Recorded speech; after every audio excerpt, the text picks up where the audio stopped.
Welcome back to the channel, everybody. So we have some XRP news today. We have some Bitcoin news to cover, IMF news, BlackRock. We got some interesting stuff today. So let's begin right here.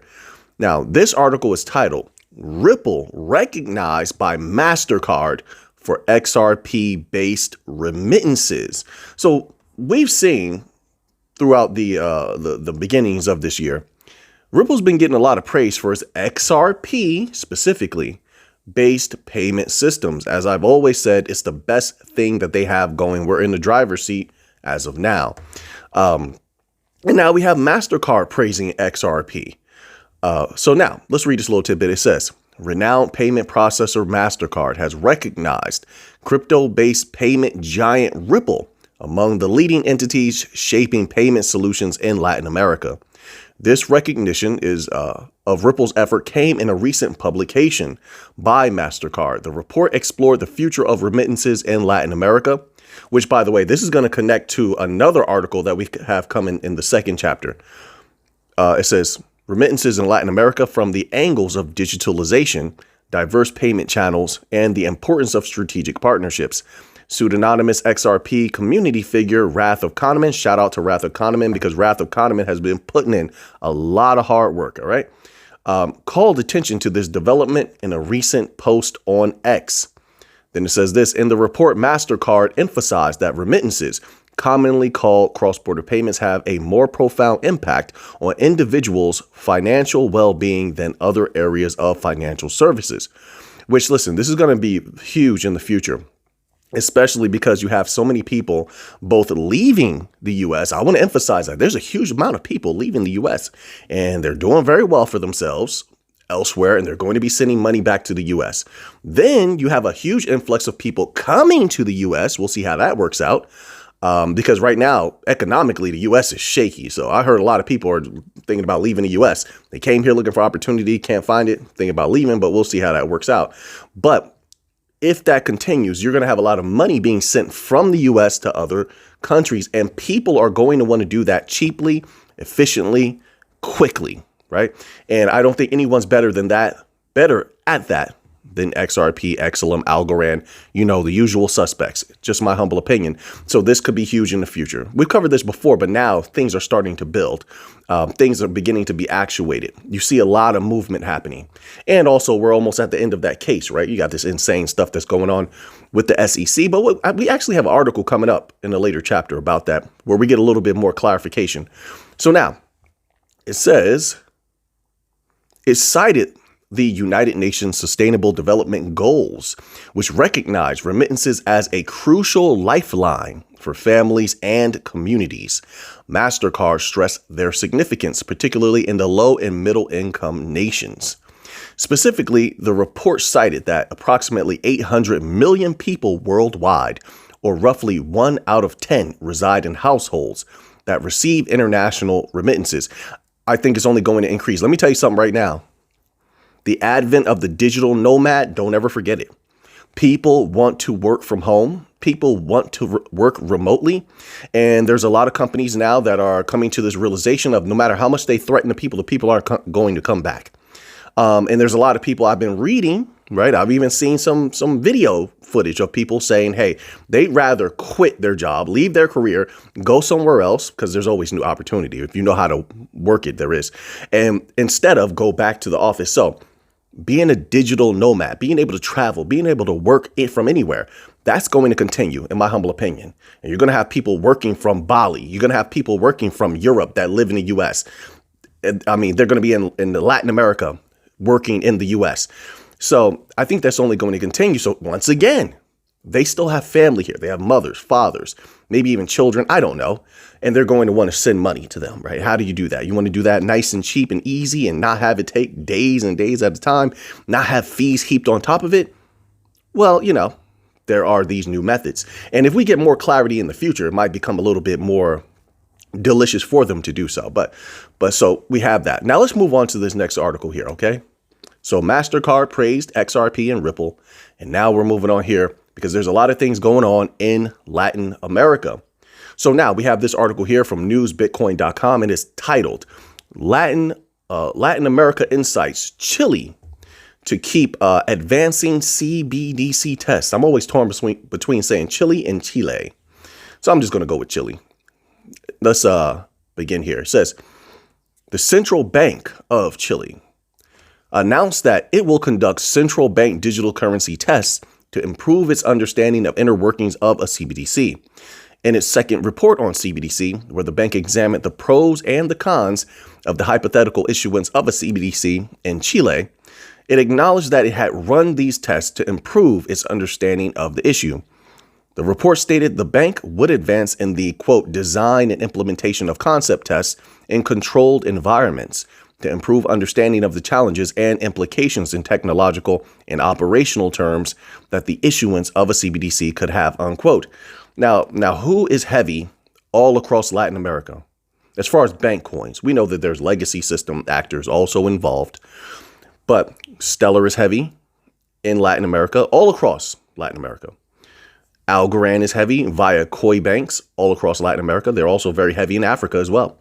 And then you have Ripple, very heavy in Latin America. So any of those companies could play at any time. And if I can't remember clearly, but I think Hedera has a few things going on in Latin America as well, but don't quote me on that. You can look that up. It says, nonetheless, the bank clarifies that these tests don't constitute a commitment to issuing a CBDC instrument. So that's the same verbiage that all these central banks have, but then they always end up issuing a central bank digital currency. It says, and that its exploratory process could be abandoned or delayed at any time. Well, thanks for the warning. All right. Why go through all that? You're just like, oh, we could abandon it at any time. Man, governments, it doesn't matter where they come from. They like wasting time. They are pros at wasting money. It's a sad thing what governments have become. I'm not. Well, anyway, I'm pro me leading me. All right. That's how I look at it. I don't feel like I need any governing or any of that such sort. But anyway, but just my humble opinion. It says here, furthermore, the bank detailed that it still wasn't clear on the role of such a currency as part of the local payment system. We shall see. When they start talking like that, it leads me to believe that they're going to lean on someone else to do the job. Governments and those who they typically hire, they're just absorbing money, wasting time. You know how that is. And it takes the fintechs, it takes the private sector to really get things done. The private sector has a vested interest to get things done as efficiently and quickly as possible so they can make money. That's why it's good to have a for-profit involved. They're going to push hard because they know there's something on the line. People work harder when there's something on the line. But when you just have this constant flow of money, you have all the security and stuff like that that comes with government and government contracts and such, depending on what type of government contracts, it just doesn't work that way sometimes. You see that with road work. You got to be in a big city and, you know, these people are supposed to fix the roads or the bridge and something like that. And they're fixing it for months, years. They have no vested interest. The money is there. They have no vested interest to move quickly. Right. So anyway, let's move on here. So now we're going to get back to the Ripple versus SEC case, where they gave us much more clarity on what's going on here.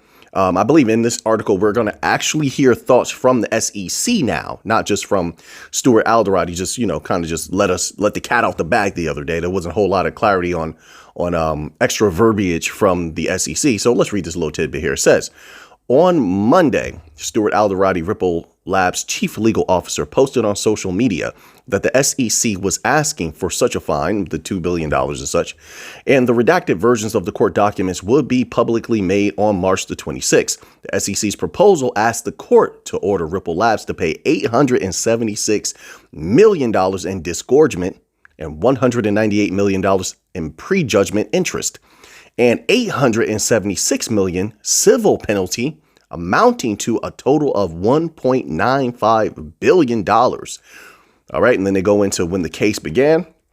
It says here, they got a little quote, the SEC asked the courts to consider how easily actors, particularly in the crypto asset space, they continue to pay all the see. And that's what crypto as a whole need to pay attention to.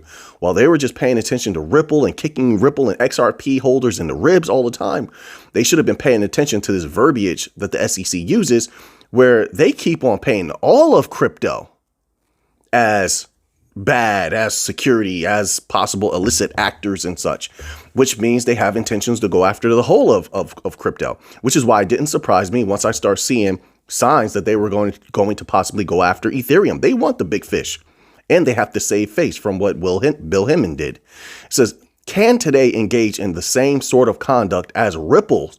See what I'm talking about? So who are they talking about? So we're almost done with this, but they're still talking about, well, there's others that could possibly behave like Ripple. Who? You see, so companies better start getting ready, because it sounds like the SEC wants to go after other, well, we know they want to go after other companies, but now it sounds like they're gearing up and they're getting ready to actuate on that. It says, as Ripple, and send a strong message that such abuses will not be tolerated, unquote, which is mind blowing to me, just my humble opinion. The abuse, judges have spoken about abuse in correlation with the SEC. In the past 2 weeks, we heard a few different judges use those words, that the SEC was abusing its power, right? From judges. I've never heard that in correlation with Ripple, except coming from what could be a possibly highly corrupt SEC. It says, unquote, the filing said, I know I went through all that and then do the unquote. Hey, I'm rather unorthodox. What do you want me to do? It says Alderati criticized the SEC and wrote that the company will file its response to the SEC's motion next month. The SEC filing said that the, quote, defendant's response shall be filed no later than April 22nd, 2024. All right. So the battle continues. The war continues.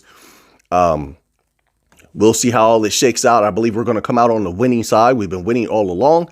This is outrageous. I believe the judge will know it's outrageous, and it's Judge Annalisa Torres.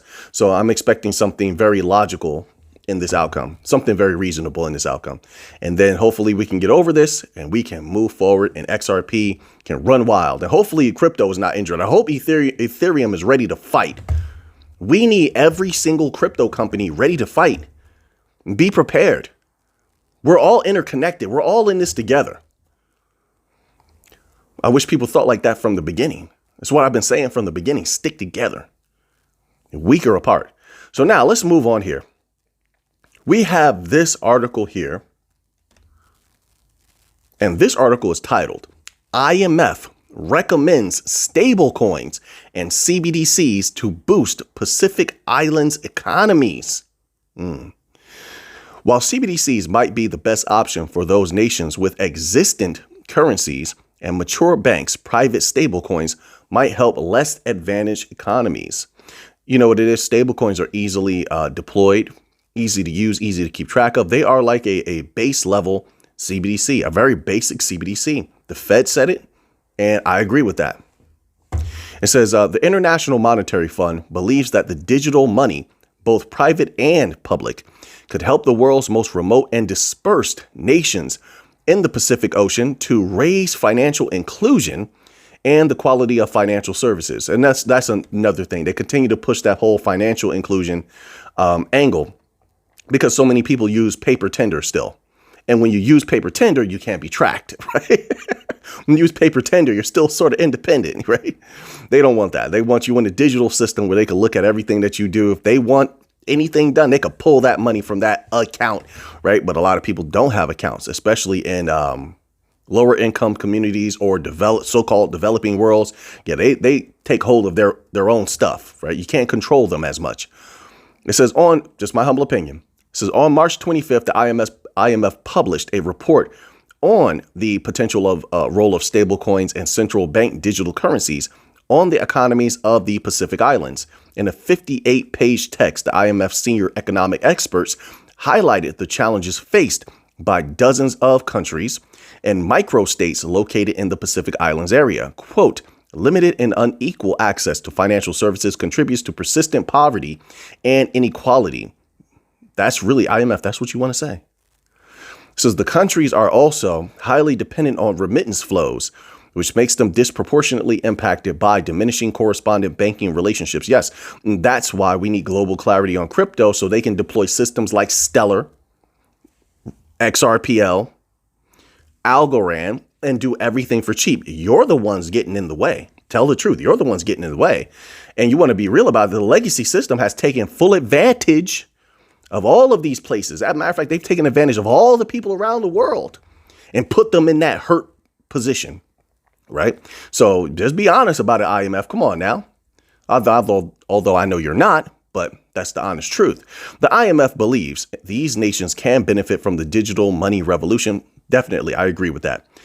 By developing payment systems, expanding financial inclusion, and mitigating the loss of correspondent banking relationships, I say that it will help them to take their power back if they're willing, right? Take their power back, take control over their financial systems, redo it, not have it redone in the image of a failing financial system that has been built by the West, which I think was designed to be temporary for something new, which is hence why you have the new financial system, right?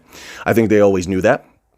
There was no way that taking the dollar off the gold standard was going to be sustainable for a long period of time. I just don't see it happening. And the dollar is in big trouble moving into the future, just the way that it is. I'm not saying it's going to zero. I'm not saying it's going away.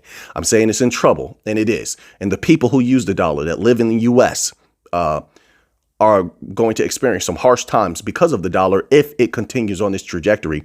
If you think not, I have an article coming up later that's going to explain that further, right, from the experts. So now let's move on here. So now we have this article here. And it's going to delve a little bit into what I was speaking about before with the dollar, U.S. debt, etc. This article is titled, "Soaring U.S. Debt Has Potential to Replay UK's 2022 Market Shock. CBO Warns." Another warning. I probably should use that as the title. Always sounds good. Warning, such and such. It catches the eye. It says, unattended, mounting U.S. debt concerns. See how they say unattended? Nobody's doing anything about it. I told you. It says, means potential for a Liz Truss style market chaos. Philip Swagel, director of the Congressional Budget Office, told the Financial Times. Debt concerns may have helped Bitcoin and gold rally to record highs amid elevated interest rates worldwide, analysts said. In 2022, they're going to give you a little context here. In 2022, former UK Prime Minister Liz Truss announced radical economic measures, including deep tax cuts and billions of pounds of spending, even as surging government debt called for fiscal prudence. The result was market chaos, with the British pound crashing to record lows against the U.S. dollar and the collapse of Truss government, the shortest in the country's history. Now, the U.S. faces similar risk if the government continues to ignore mounting debt concerns, according to Philip Swagel, director of the Congressional Budget Office. I've been saying this for a long time. Do you know I get a lot of people telling me, Mick, there's nothing wrong. Mick, nothing's happening. This is what they tell me, folks. I see hundreds of messages every single week. I see 100 comments every single week. I try to see as much as I can. People tell me this all the time. There's nothing wrong with the dollar. The dollar is not being injured right now. The government knows what it's doing. This is what they say in mass. I'm talking about there's few people that speak a little bit how I do. I'm just trying to look at it logically. I want to thrive through this, survive through this. Right? I have to see what's there. That's how I look at it. But this is a pro telling you. CBO. All right. It says, quote, the danger, of course, is what the UK faced with former Prime Minister Truss, where policymakers tried to take an action, and then there's a market reaction to that action, unquote, Swagel said in an interview with the Financial Times. Swagel added that the U.S. is not yet in the same position. Not yet. It's getting there rapidly. He said, not yet, but higher interest rates could raise the debt servicing cost to $1 trillion in 2 years. And bond markets could, quote, unquote, snap back, unquote. A pound-like crash in the U.S. dollar, a global reserve currency with an outsized role in international finance, could boost demand for alternative assets with a haven appeal like Bitcoin and gold and other things. If this has connections to so many different things. If that were to happen, who's going to trust anything that's a part of the financial systems in the West? With that decision making being allowed to continue. Well, lack of decision making, really. Trading volumes in Bitcoin pound pairs spiked during the UK crisis in September 2022. Both Bitcoin and gold may already be pricing in a crisis scenario. Despite elevated interest rates and bond yields worldwide, the two so-called zero-yielding assets have rallied to new record highs above $70,000 and $2,000. Yeah, and I'm very happy. I'm a very happy individual.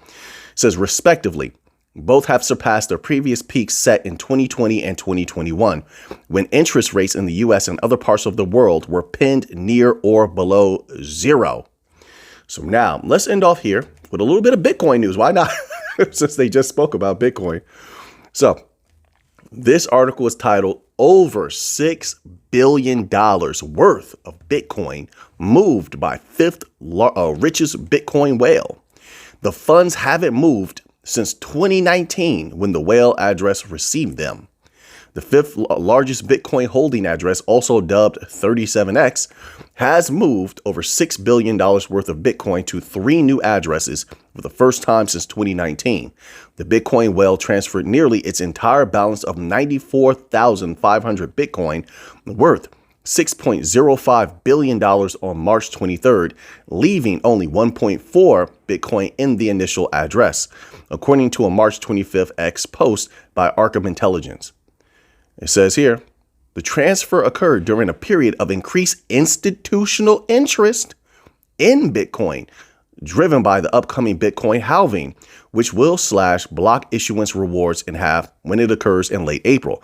Despite the Bitcoin price reaching an all-time high before the halving for the first time in history, the incoming supply reduction is still not priced into the full extent.